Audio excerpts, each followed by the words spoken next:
It's been more than 2 months since Aurora City Council voted to suspend in-person meetings and in-person public comment.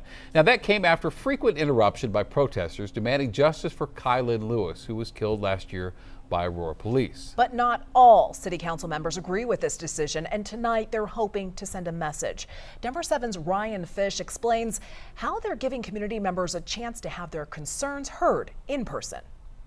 Aurora City Council has had its meetings and public comment online since this summer. Even if you have video on, it's still easier to connect when you're in that shared space. Allison Coombs and other City Council members who want to see in-person meetings return decided to set one up themselves. A space for the community to gather and to tune in together.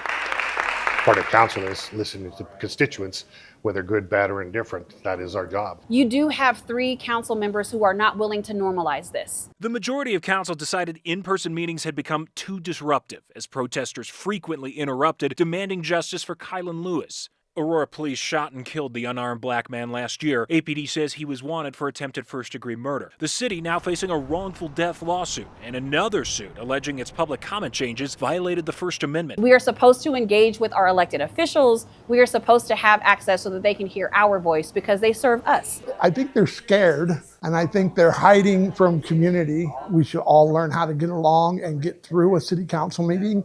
That's why they got elected, was to hold city council meetings, not to hide at home. I reached out to the Aurora council members who voted against an in-person return. One of them, Amsalu Kassah, tells me in an email he often sees people abusing the system, saying, quote, "Our community deserves open, civil, and constructive conversations in person, and I hope to see that change soon." Mayor Mike Hoffman tells me he expects full in-person meetings to return after the council's next vote on it. Having in-person testimony and having people engage with our legislators, that's the core of our democracy. Especially in times of polarization.